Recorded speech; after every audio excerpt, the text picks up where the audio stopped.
Hello, everyone out there in YouTube land, and welcome back to Diego Knows. I, of course, am Diego, and today we're going to talk some more about Black Adam. That's right, Black Adam, that movie that came out last week. Okay, still in theaters and making a shitload of money. Apparently, it's doing very well. The reviews I've seen online from other YouTubers about the movie is that it's good, but it's not great. Which, and I'm going to stand by that as well. It's a good movie. It's not terrible. It's not a waste of your money. I paid to go see it twice already, but it's not great.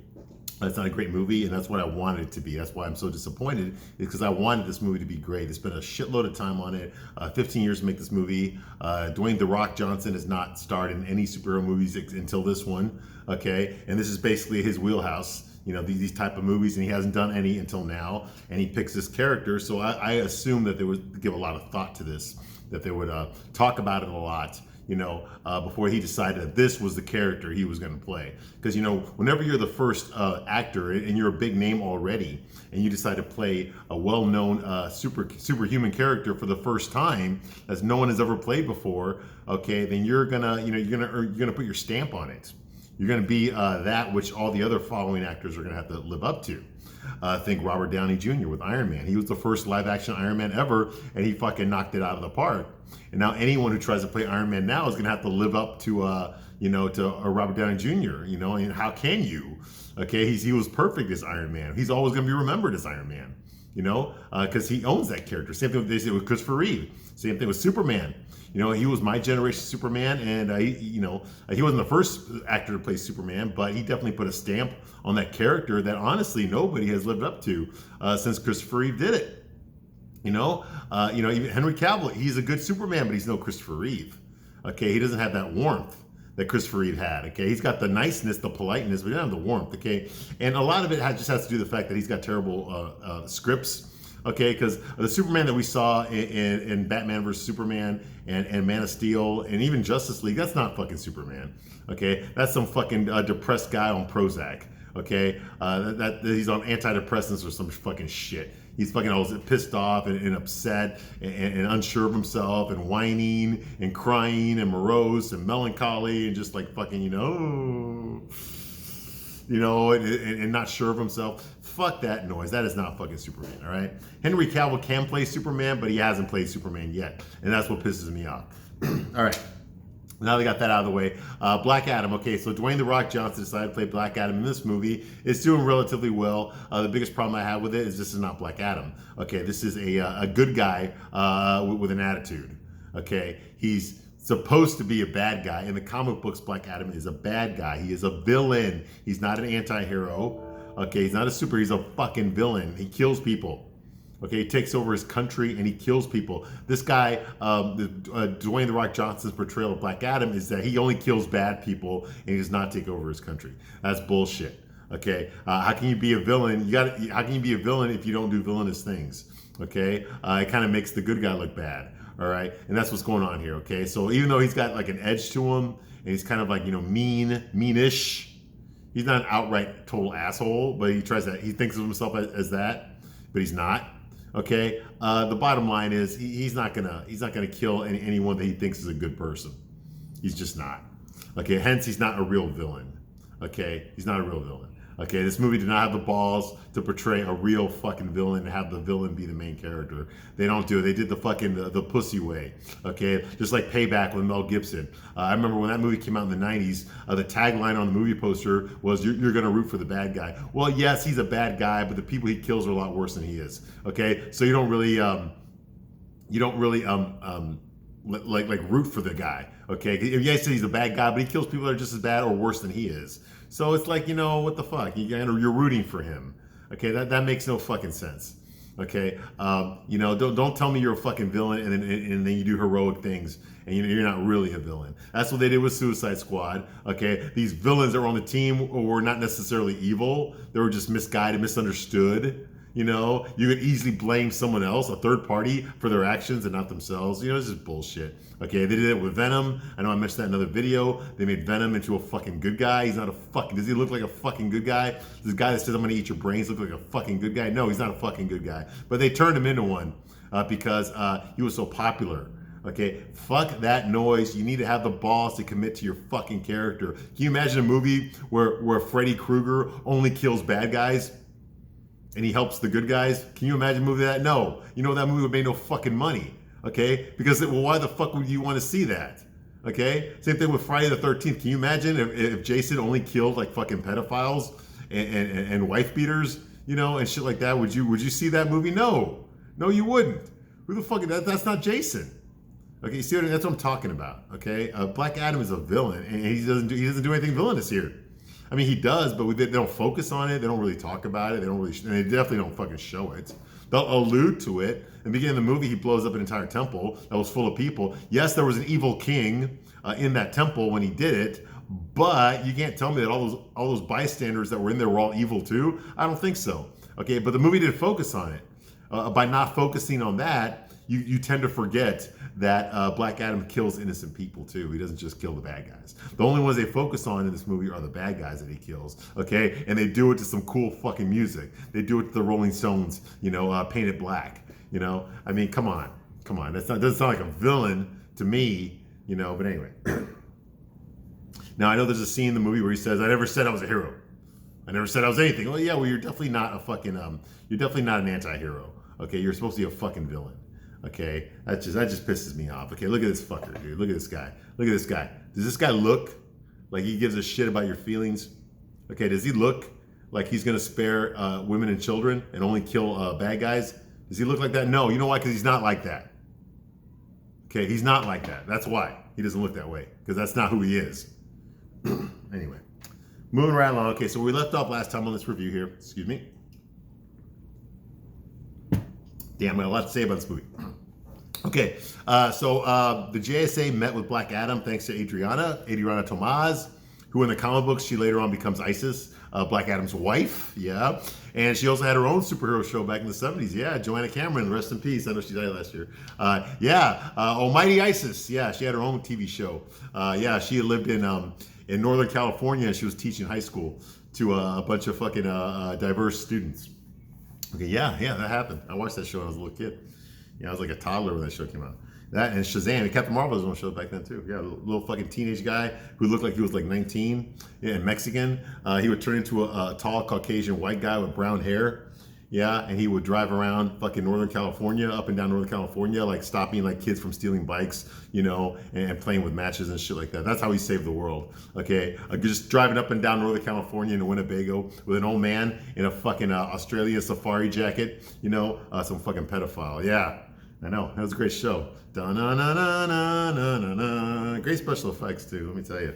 Ooh. Anyway, you gotta be old to know what I'm talking about. Okay, moving right along to Black Adam. This is Black Adam's first time portrayed in live action, okay? So we're meeting him. Everyone else is meeting him for the first time. He's not that well known of a character, but I'm a comic book nerd, so of course I know who he is. All right. Okay, so basically what happens is they decide to talk to Black Adam and get him to help them. All right, because Amon, the teenage kid, basically the John Connor, the Terminator 2 John Connor of this movie, his name is Amon Tomaz, and he's a teenage kid who loves superheroes. He's trying to convince Black Adam to become a superhero. Black Adam's been blowing him off, but the bottom line is he's not going to let this kid get hurt. He's going to go around. He's trying to save this kid. All right. Okay, so that's going on here. Meanwhile, Adriana, she's back at her apartment. She's all upset because her brother got shot by a guy that she thought was her friend. This guy named Ismail, who went with her to the excavation to find the crown of Sabak. He just wants the crown. He works with Intergang. He's a bad guy. She did not know that. She trusted him. And because of this, now he's trying to kill her son. He captured her son and is holding him hostage. He wants the crown of Sabak, which she has. Okay, well, they don't know. Amon hid it somewhere. They don't know where it is. Okay, so she's upset they're going to kill him now, and she blames herself for trusting this guy. She blames herself for her brother getting shot because Ismail did shoot her brother when he was trying to save his nephew earlier in the movie. So she's all depressed. Dr. Fate's sitting there basically telling her, hey, you need to stop this. Stop feeling sorry for yourself. I know you blame yourself for all these things happening, but that time has already passed. It's already moved on. You know, he says, they are in the past, that they have already moved away from you. Okay, and that's Pierce Bronson doing Dr. Fate, whose real name is Kent Nelson. Okay, that's the superhero Dr. Fate. This guy's been around a long time, since the 1940s. Okay, now his character in the movie fought in World War I. Okay, so he's over 100 years old. All right, he brings a regalness, and he's an old man, British guy. He's dressed in this nice fucking suit, wears the ascot, the yellow vest, the blue Oxford shirt underneath. When he puts on the costume, puts on the helmet, now he looks like fucking Dr. Fate, a fucking superhero with a CGI body. It's fucking awesome. He's got the great voice too. Anyway, so that's going on here. Okay, she says, "What am I supposed to do? My son is gone. They have him." He's like, "Then you need to trust in us to save him." It's what we do, because they're heroes. They're the Justice Society of America. Right now, it consists of Hawkman, who's the leader, then Dr. Fate, who's the oldest, most experienced one. Okay, and then you've got Atom Smasher, who can grow big, but he's a pussy. And you've got Cyclone, who's just this pixie girl, a pretty black girl who controls the wind, and she's really smart.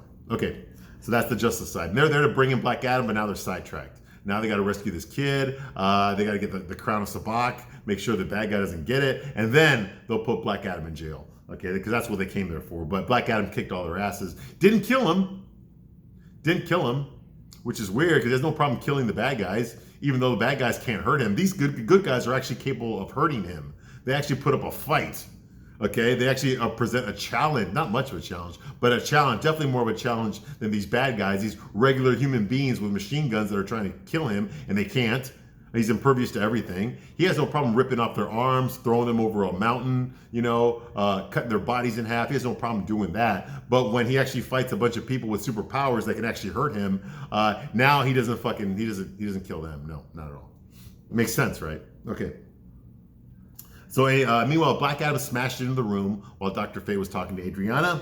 Dr. Fate says, I suppose they don't have doors back in your time period. Because remember, he just woke up after being locked up for 5,000 years. He's from ancient Egypt, okay? And Black Adam says, of course we had doors. That's how we entered rooms. And Dr. Fate is like, I don't believe you understand the concept of sarcasm. That's what I was doing. It's called sarcasm. Okay.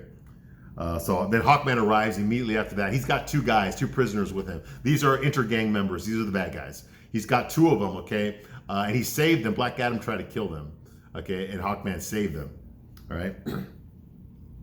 And so he shows up them, and Hawkman tells them, the upside of taking prisoners, he looks at Black Adam, because he's got the Hawkman outfit on, he's got the mask, the wings, all that shit, the chest harness, played by Aldous Hodge, who, even though he does not look like Hawkman, I gotta admit, he plays a pretty good Hawkman. He acts like Hawkman. I'll give him that. He acts exactly like Hawkman would act, okay? So I give him that, okay? He said the upside of taking prisoners, Black Adam, is that they can answer our questions, okay? And Black Adam nods at Hawkman, and then he stares at Adriana. Adriana is over there beating the shit out of these two guys because they're the ones that kidnapped her son. And she's saying, where's my son? Where's my mom? Where'd you take him? Blah, blah.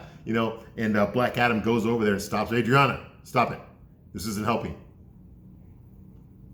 Adriana, I have learned something. That in this modern world, we should not hurt our prisoners. We should treat them with dignity and respect. Okay? And Hawkman's like, he looks at Dr. Fate like, oh, maybe I did get through to him, Okay, and then immediately Black Adam grabs both guys and flies them up into the air. So Hawkman's like, shit. So he flies up there after him, okay? And Dr. Fate says, well, no, this is going to turn out. He just sits on his ass and doesn't do anything. But it doesn't matter because he's cool. All right. So they fly up into the air. Hawkman is upset, like I said. Okay. Hawkman warns Black Adam up in the air. He's holding him. Black Adam's got both of them in his hands, He's holding them up in the air. Hawkman shows up and goes like, you better not drop them. He says, I'm not going to drop them. I'm only going to drop one. The first one who tells me where the boy is gets to stay up here. Okay? And as soon as someone starts talking, he drops him. So Hawkman's like, shit! So Hawkman's got to go down there to save this guy now, right? Because Hawkman does not believe in killing people, no matter how evil they are. Okay, so he goes, but he does try to kill Black Adam, go figure. Anyway, so Hawkman flies after him, okay? And then he asks, and then the other guy that he still has, Black Adam asks him where, and he tells him where the kid is. He says, okay, thank you. And he fucking throws him, drops him too. Okay, so Hawkman shows up, he catches one guy, and then he sees the other guy falling. He's like, God, I don't believe this. So he's got to fly over and catch the other guy too. Okay, so then automatically Black Adam shows back up in the apartment. And Dr. Fate says, like, you said you wouldn't harm the prisoners. And Black Adam says, like, that was sarcasm. Dr. Fate's like, no, that wasn't. That was actually lying. What you did was lying. Then Hawkman shows up with the two guys. They're still alive. And he says, like, I told you to stop killing. Black Adam's like, they look alive to me because I saved them. But it's like, and that's why I waited for you until you were there. I got the information I needed. Nobody died. I did it your way. Dr. Fate's like, oh, he does have a point. And Hawkman's like, oh, Adriana is like, you know, we know where Amon is. I know where he is. We have to go. Hawkman says, there is no we. There are only heroes and villains. And Black Adam says, like, you think of yourself as a hero? Letting these criminals go free? Knowing the more people will suffer at their hands? Hawkman's like, heroes do not kill. Black Adam's like, well, I do. So, of course, fight round two. Boom, boom, boom. They both start going after each other again. This time, instead of fighting in the air, they're fighting in the apartment because they're smashing up everything. Hawkman is actually a pretty goddamn good fighter. He really is. I've never seen Hawkman in live action like this before. Yeah, there was that Legends of the Superheroes from the 70s. And yes, I do own that. Where they had a guy dressed up in a Hawkman costume. Yeah, okay, so I do have that. That's from the 70s. I have also seen Legends of Tomorrow that had Hawkman and Hawkgirl in it, okay? That woke piece of shit show, so I remember that as well. But other than those two exceptions, I've never seen Hawkman portrayed in live action. I've definitely never seen him in a big budget fucking movie on the big screen. And seeing this guy, Aldous Hodge, in a Hawkman costume, which is not the right color, I gotta admit, okay? The color scheme is wrong. He's wearing gold. His Hawkman helmet is gold. That's not Hawkman's helmet in the comic book. It's got orange in there. It's got yellow in the beak. He's got silver wings. Okay, he's got a silver harness with a big red Hawkman logo on the chest. He wears green tights, okay, with red underwear, red briefs on top of it, and he wears red boots with yellow tapels on them, okay? That's what he looks like in the comic books. I get it. They're not going to do that for this movie because it's very comic booky, all right? And they got to tone down the color on this movie, okay? Not for Atom Smasher or Cyclone, but for Hawkman, they got to make him look more, I don't know, I guess more golden. So basically, his whole costume is gold, and he looks good. Don't get me wrong, he looks good, but he just doesn't quite look like Hawkman from the comic books or the cartoon. Okay, but he does look good, all right? He's got the mace that can spin around and fucking hit. I guess it's made of nth metal, some other fucking bullshit tonium metal that they have. There's all sorts of that in this movie. And they're fighting back and forth. Now, once again, I'm going to tell you, okay, Black Adam can knock out Superman if he wanted to, all right? That's how strong he is, okay? So when he punches Hawkman, who in the comic books has no super strength, despite the fact that that one version of Hawkman is an alien, he's got no superhuman strength. One punch should have killed him. Okay, but it doesn't. This fight's going back and forth, which is dumb. Okay, because honestly, even the fight that we're seeing in this movie, Hawkman has no chance against Black Adam. There's nothing Hawkman can do to hurt Black Adam. He might knock him down and shit, but he's not going to hurt him. Okay, meanwhile, Black Adam can do whatever he wants to Hawkman. But Hawkman does not give up, even knowing that he is outclassed. He continues to fight Black Adam in this little cramped apartment. They're breaking walls, they're breaking furniture, they're breaking everything in this apartment, all right? They're still going at it. And the only thing that stops them from continuing, they even make it into Amon's room, his teenage room with all the superhero posters in there. The only thing that stops them is they accidentally come across the crown of Sabbac. Amon hid it in his room. Okay, he hid it behind some door. So when Black Adam punched the door, he actually felt pain. And when he pulls back, it's because the crown of Sabbac is made out of bullshitonium. Okay, which is the only metal that can hurt him. That's his kryptonite, I guess you could say. It hurt him earlier when he cut himself on his stomach. Excuse me. So that stops the fight. They realize they got the crown of Sabbac in their hands, that the kid hid it there. So that stops the fight. The next scene that we see is they are in the Hawk ship, or the Hawk plane, or whatever the fuck they're calling it. It's a Thanagarian starship, okay? But Hawkman keeps it hidden underneath the fucking, underneath the the tennis court of his fucking huge mansion in St. Roch, Louisiana. It's very X-Men style. You know how the X-Men, they had their Quinjet hidden underneath the fucking the basketball court? Well, that's what he has. Hidden underneath his gardens is he's got this fucking Thanagarian spaceship, which is made of nth metal, hence bullshitonium, hence it is indestructible. He's got all sorts of computers and shit in there. You got nanobytes in there. Okay, so they're examining the Crown of Sabak now. There's an inscription on there. It says that life is the pathway to death or some bullshit like that, which is pretty fucking obvious. But they're in the Hawkman ship and they're analyzing this thing, you know. So they're analyzing this thing. Okay, Adriana reads the inscription on there. It says, life is the path to death. That's what it says. Okay, and they can't figure out what that really means because it's so fucking obvious that it's stupid. Okay, Adriana tells the team that everyone is going to have to work together to get back her son. So no more infighting, no more Hawkman fighting Black Adam. We are all a team. We all need to work together. Okay, in order to save my son. Okay, that's the priority right now. Okay.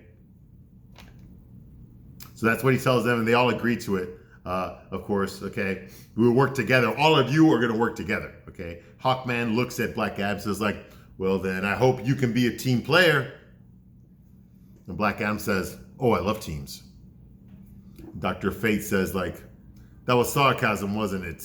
He's like, most definitely so, yes, it was. So he's learning. He's learning. Now, later on, Dr. Fate and Hawkman have a private one-on-one on the bridge of the ship. Okay, it's just the two of them talking, okay? And they do spout some pretty good dialogue here. Dr. Fate tells Hawkman that he says, I'd rather fight with him than against him, Hawkman. You know, Carter, his name's Carter Hall. Hawkman says, like, he's a murderer. If he turns against us, that kid is as good as dead. You don't get to decide who lives or dies. That must be left up to fate. It's pretty good. It's a pretty good line. Hawkman says, like, you've seen the future, haven't you? You know someone's gonna die. One of us is gonna die, aren't they? Who is it? Is it Adam Smasher? Please tell me it's Adam Smasher. He's like, no, it's not. Unbelievably, it's not. Well then, who is it? Is it me? He's like, Carter, when it's time for us to say goodbye, you will know. But the important thing is that the future can still be changed. Okay, next scene is Hawkman. He's briefing the team. He's come up with a plan already because he's like that. He shows this fucking holographic map of the place that they're going. He's like, all right, this is what we're gonna do. We're gonna arrive here. You are gonna enter here. You are gonna enter here. When I give the signal here, then you are going to, and he looks at Black Adam. Black Adam's gone. He already fucking took off. He already left. He's like, God damn it! And he flies over there.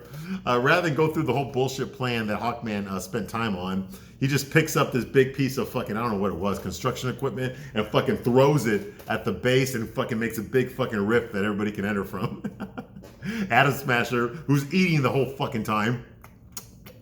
You know, like Han from fucking Fast and the Furious, just going, oh yeah, oh cool. Oh yeah. Yeah, that motherfucker. He's like, oh, you know what? We can just do that. Yeah. Okay. So that's what they decided to do. So they attack. All right. So Black Adam goes in there. He breaks through. They're holding. Ismail is there with the inner gang guys. They're holding Amon hostage, the kid, the 13-year-old, 14-year-old kid. They're holding him hostage. And they got a gun to his head because they want the crown of Sabak in exchange for Amon. All right, but they're also behind a blue force field that Black Adam can't break it. It's made of bullshitonium. Okay. Okay. So the JSA arrived. They're there now. Okay, so everybody's there now. Okay, and yeah, he's got him there behind a force field. Okay. Ismail demands the crown of Sabak. He wants the crown of Sabak, or he's going to shoot fucking Amon. Okay, Adriana offers him the crown because that's her son. Of course, she's going to give it to him. You know, Hawkman steps in like, wait a minute here. We're not going to. And then Black Adam shows up and shoves Hawkman back. Yeah. As she's about to pull out the crown and give it to them, Black Adam shows up and shoves Hawkman back. And he tells Hawkman, he says, not your son, not your country, not your decision. I guess that makes sense too. All right. So she goes up there, she gives Ishmael the crown of Sabak, the MacGuffin that everyone's looking for this entire movie. Okay, and of course he spouts out his fucking his monologue, his villain monologue. I am the last descendant of King Optum, and with this crown, I shall rule King Kahndaq again. That kind of bullshit. Whatever. All right, so that's going on here. She gives him the crown, and then Ishmael, he still got the gun pointed to Optum's head. He looks at Black Adam while he's floating, and he goes like, what kind of a champion sides with foreigners? With foreign invaders? I will become the next king of Kahndaq. And Black Adam's just like he's getting angry, he's charging up his electricity. And Ishmael looks at Black Adam and says, they say when Harut died, you wept like a baby. I wonder if you will do the same for this boy. Puts the gun, and then he shoots them all. Okay. And that's going to end my review right now for Black Adam, the movie. I'll be back shortly to continue my discussion and review of Black Adam. I thank you for watching this long, and I will see you soon on the next one. Bye.